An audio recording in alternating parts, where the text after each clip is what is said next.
말씀을 전하겠습니다. 오늘 말씀은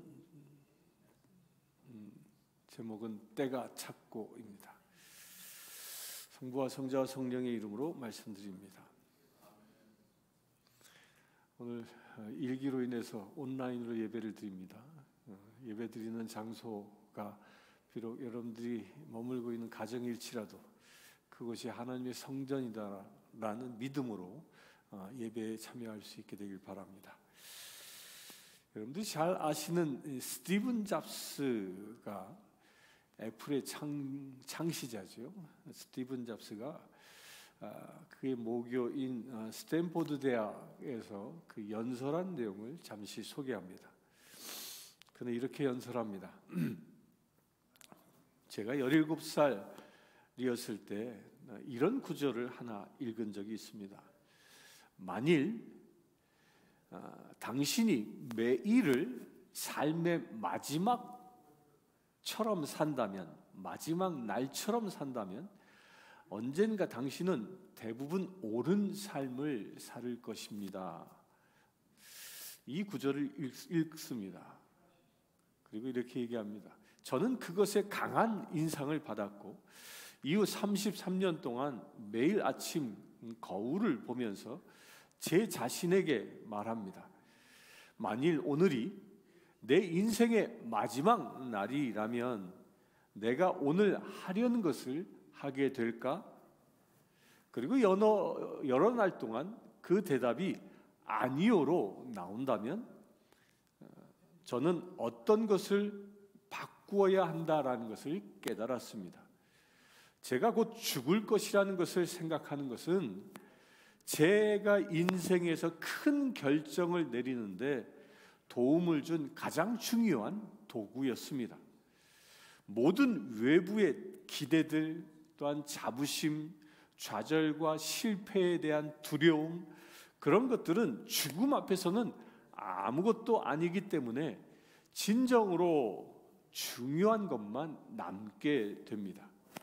죽음을 생각하는 것은 당신이 무엇을 잃을지도 모른다라는 그 두려움의 함정을 벗어날 수 있는 최고의 길입니다. 이 스티븐 잡스의 연설문입니다. 스티븐 잡스는 제가 알기에는 불신자였습니다. 그러나 그는 그럼에도 불구하고 늘 죽음을 생각하며 살았다라고 연설합니다.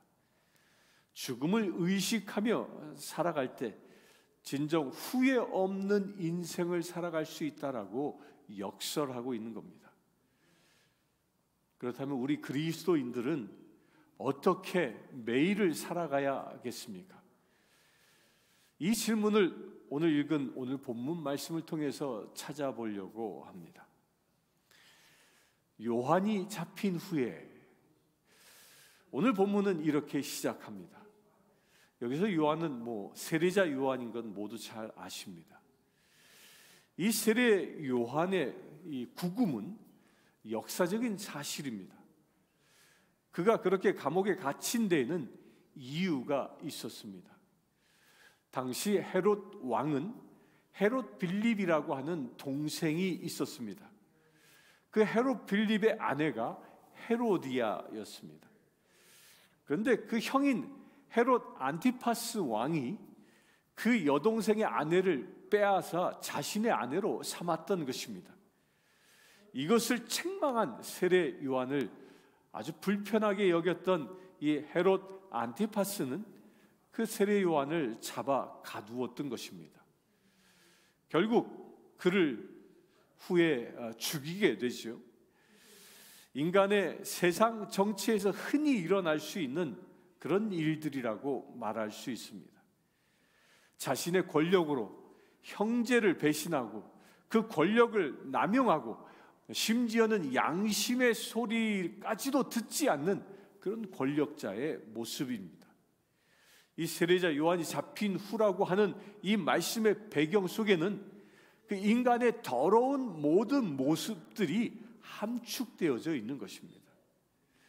인간 세상은 이렇게 힘이 있는 사람에 의해서 돌아갑니다.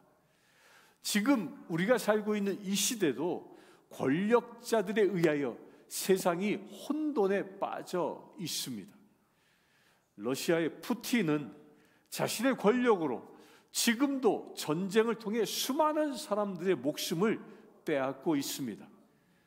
또한 북한의 김정은도 자신의 권력을 유지하기 위해서 그 북한의 수많은 2,500만의 국민들을 죽음의 길로 계속 몰아가고 있습니다. 며칠 전에는 북한의 헌법까지 개정하여 대한민국과의 전쟁도 불사한다고 아주 강력하게 협박하고 있습니다. 권력에 의해서, 힘 있는 사람들에 의해서 이 세상은 이렇게 돌아가고 있습니다. 우리는 이런 세상 속에서 힘들게 살아가고 있는 것입니다. 요한은 이렇게 억울하게 잡혀서 감옥에 들어가게 되고 그는 결국 그 감옥에서 죽게 됩니다.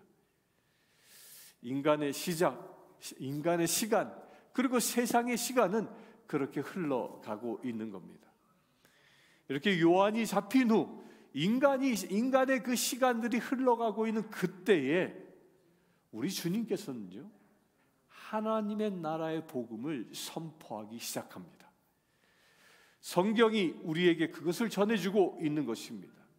그리고 말씀하시기를 때가 찼고 하나님의 나라가 가까워 왔으니 회개하고 복음을 믿으라고 말씀하십니다. 세상의 권력자가 하나님의 사람들을 핍박하고 있는 그때에 우리 주님은 하나님의 나라가 가까이 왔다고 선포하고 있는 겁니다. 여러분들, 하나님의 나라는 어떤 나라입니까? 세상 그 어떤 나라든지요, 통치자가 있습니다. 하나님의 나라는 인간이 다스리는 나라가 아니라 하나님께서 직접 다스리는 나라입니다. 그래서 하나님의 나라입니다. 이 하나님의 나라, 그 하나님께서 다스리시는 그 나라가 이 땅에 헤롯이 다스리는 그 유대의 땅, 그리고 인간 세상 안에 가까이 와 있음을 예수님께서 지금 선포하고 있는 겁니다.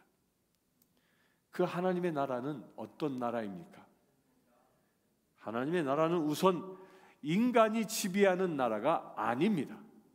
하나님의 나라는 인간의 죄성이 지배하는 나라가 아닙니다. 하나님의 나라는요, 인간의 거짓과 욕망과 정욕이 다스리는 나라가 아닙니다. 헤롯의 나라는 죄가 충만한 나라였습니다. 헤롯의 나라는 죄가 다스리는 나라였습니다. 어쩌면 우리가 지금 살고 있는 이 시대도 아마 헤롯의 시대와 비슷한 것 같습니다. 인간의 죄성의 결과는 모순을 낳습니다. 또한 그 인간의 죄성은 불의를 만들어냅니다. 인간의 죄성은 억압을 만들고 분노를 만들고 분열을 만들어냅니다. 이것이 우리 인간 세상 속에서 경험하고 살아가고 있는 작금의 현실입니다. 그런데 이 인간의 질서가 사라지고 정의와 평화가 도래하는 그 하나님의 나라가 가까이 와 있습니다. 이것이 바로 예수님의 선포입니다.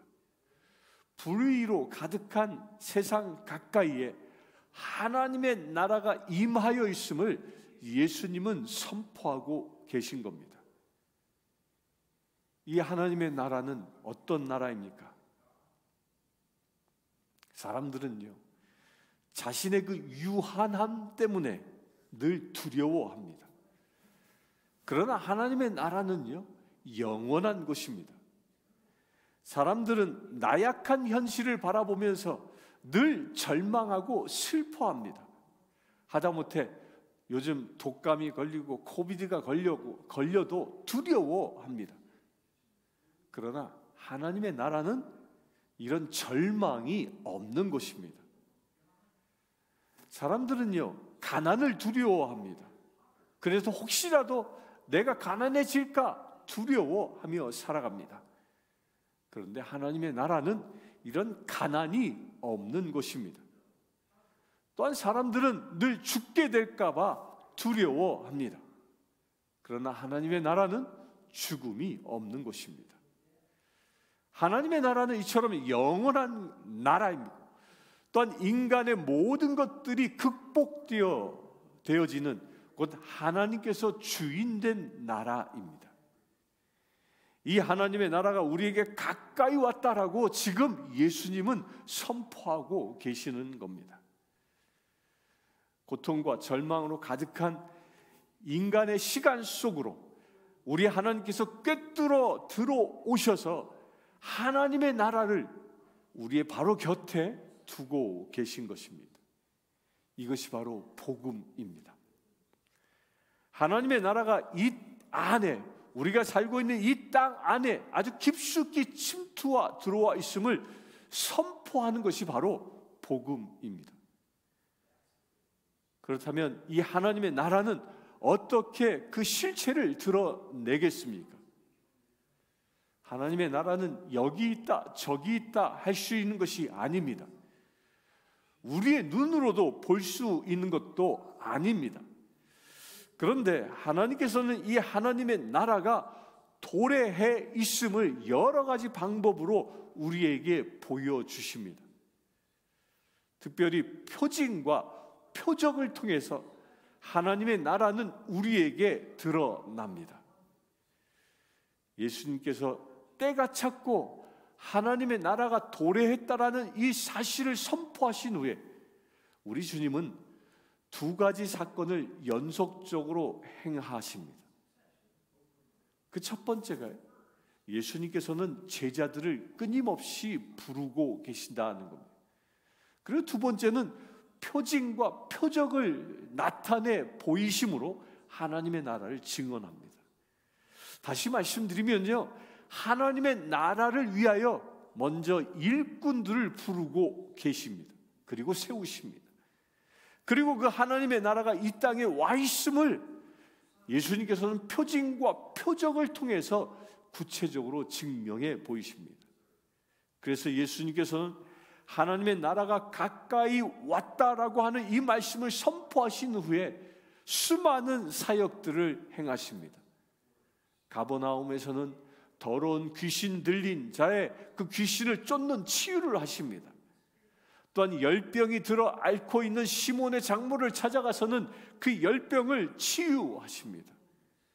또한 나병 환자를 예수님이 만나시면 나병 환자를 깨끗이 고쳐주십니다. 가버나움에서는 또한 중풍병자를 치유하십니다. 당시 세상에서 고칠 수 없는 그 불치병들을 주님께서는 치유하신 것입니다. 세상이 주지 못할 것들을 주시고 계시는 것입니다. 그러면서 예수님께서는 하나님의 나라가 가까이 왔다라고 선포하고 계신 것입니다. 물론 병이 낫고 귀신이 쫓겨나는 것이 하나님의 나라의 그 전부 실체는 아닙니다. 병이 낫는다고 하나님의 나라가 있는 것이고 병이 낫지 않는다고 해서 하나님의 나라가 임하지 않는 것이 아니라는 겁니다. 하지만 이러한 기적적인 사건을 통해서 우리 주님께서는 하나님의 나라가 이 땅에 가까이 와 있다라는 그 사실을 우리에게 끊임없이 알려주고 계시는 것입니다. 그럼 우리는 어떻게 해야 하겠습니까? 우리가 어떻게 하면 그 하나님의 나라에 들어갈 수 있겠습니까? 가까이 있는 그 하나님의 나라에 우리가 어떻게 올라탈 수 있겠습니까? 그 하나님의 나라에 들어갈 수 있는 방법이 무엇이겠습니까? 그 하나님의 나라에 들어갈 수 있는 그 문을 여는 열쇠가 무엇이겠습니까? 오늘 복음에서 예수님은요, 그 답을 이렇게 얘기합니다. 그 열쇠가 회개와 복음을 믿는 것이라고 말씀합니다. 하나님의 나라는 나의 선행을 통해서 들어갈 수 있는 나라가 아닙니다. 하나님의 나라는 지속적인 제사를 잘 드린다고 해서 들어갈 수 있는 나라도 아닙니다. 하나님의 나라는 세상의 권력을 가지고 있다고 해서 들어갈 수 있는 나라는 더더욱 아닙니다. 하나님의 나라는 이 세상에 있는 내가 가지고 있는 그 명예를 통해서 들어갈 수 있는 나라도 아닙니다. 하나님의 나라에 들어갈 수 있는 방법은 회개와 복음이라고 주님은 말씀합니다. 이것을 믿는 겁니다. 하나님의 나라는 이 회개 그리고 복음을 믿음으로 하나님의 통치를 받아들이는 사람만이 들어갈 수 있는 곳입니다. 그러면 하나님의 나라에 들어가는 방법으로 회개는 무엇을 말하겠습니까?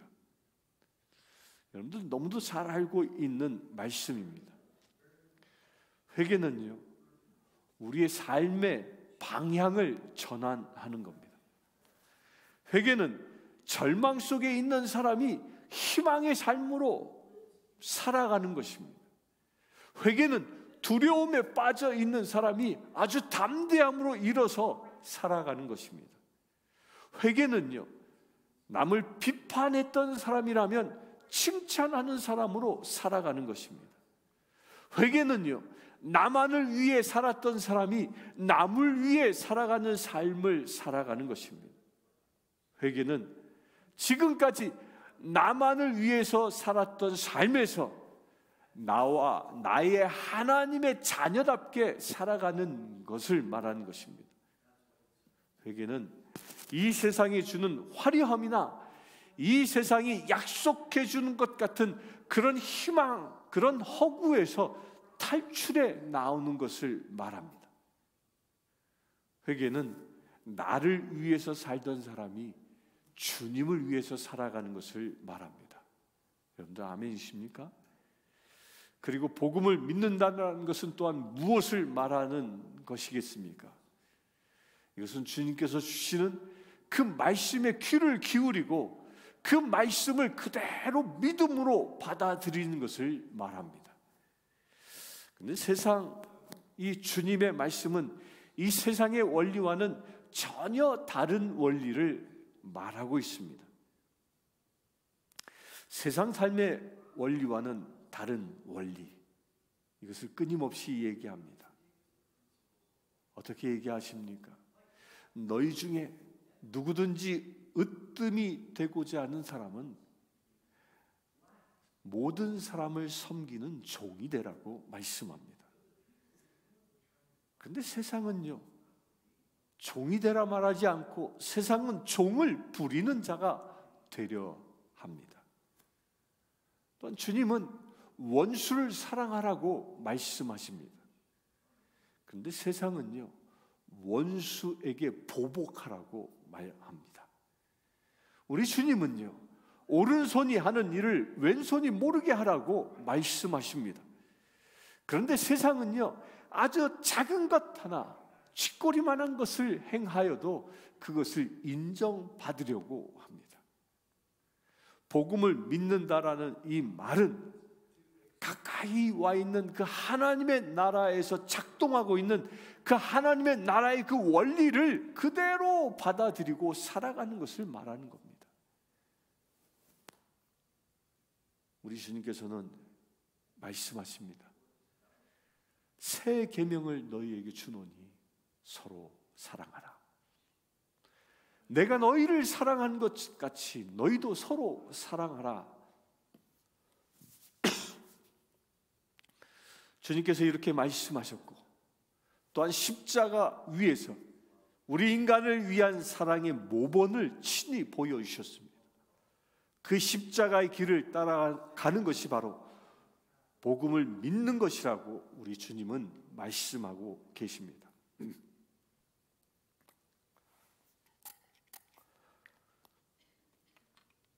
우리 예수님께서 그 갈릴리 해변을 지나가시다가 시몬과 그의 동생 안드레가 바닷가에서 그물을 던지는 것을 보십니다. 그들은 어부였습니다. 그 어부들에게 예수님은 말씀하십니다. 나를 따라오너라. 내가 너희를 사람 낚는 어부가 되게 하리라 라고. 라고 명령하십니다. 주님께서는 그저 단순히 날 따라오라 라고 명령하고 계십니다. 곧 고기 잡는 어부에서 사람 낚는 어부로 그들의 삶의 변화를 지금 말씀하고 있는 겁니다. 자신들의 생업을 위해 고기를 잡았던 그 어부에서 이제는 하나님의 백성들을 세우는 삶의 변화를 지금 말씀하고 있는 겁니다. 또한 성경은 이야기는 더 이어집니다. 그리고 나서 주님은 조금 더 가시다가 세베대의 아들 야고보와 그의 형제 요한을 또 보십니다. 그들은 그들의 배에서 그물을 깁고 있었습니다. 그들도 주께서 부르십니다. 이 두 번의 초청에 응답하는 제자들의 모습이 참으로 흥미롭습니다. 시몬과 안드레는요, 그물을 버려두고 주님을 따랐습니다. 또한 야고보와 요한은요, 아버지 세베대와 또한 그들과 함께 일했던 품꾼들을 함께 버려두고 예수를 따랐다라고 기록합니다. 곧 이것은 즉시 그 예수님의 초청에 응하였음을 말합니다. 회개와 믿음의 행동이라는 것은요, 바로 즉시 이루어지는 것이라고 오늘 성경은 우리에게 증언하고 있는 겁니다. 회개와 믿음은요, 다음에 하는 것이 아니라는 겁니다. 즉시 하는 것입니다. 야고보와 요한은 아버지도 버리고 품꾼도 버리고 그리고 배도 버리고 그가 가지고 있는 모든 것을 다 내려놓고 예수님을 따랐던 것입니다. 모든 것을. 그들은 이전의 삶의 방식, 그들이 가지고 있는 모든 것들을 다 내려놓은 것입니다. 그리고 주님을 따랐습니다. 사랑하는 성도 여러분, 지금은 때가 찬 시대입니다. 곧 하나님의 나라가, 그 도래가 멀지 않은 때입니다. 우리의 가장 가까이에 와 있습니다. 그러기에 우리는 더욱 깨어 있어야 할 때입니다. 하나님의 나라는 세상 풍속대로 살아간다면 결코 들어갈 수 있는 나라가 아닙니다. 하나님의 나라는 오직 철저히 주님의 부르심에 순종할 때 차지할 수 있는 것입니다. 우리 2024년은 주님의 말씀에 순종하여 하나님의 나라를 일구는 삶을 살기로 우리 도전해 보지 않겠습니까? 여러분 한 분 한 분이 회개하고 복음을 따라 산다면 여러분들의 삶은 하나님의 나라를 누리는 삶이 될 것입니다. 내가 변해야 내 삶이 변합니다. 이렇게 회개하고 복음을 따라 사는 공동체가 바로 교회입니다. 따라서 우리 교회의 모든 성도들이 회개하고 복음을 따라 산다면 우리 교회는 하나님의 나라가 될 것입니다. 우리 교회가 진정 그렇게 하나님의 나라가 된다면 우리가 살고 있는 이 내시빌이 하나님의 나라가 될 것입니다. 우리 모두 이 하나님의 나라를 일구는 우리 주님의 제자 되기를 주의 이름으로 축원합니다. 함께 기도하겠습니다.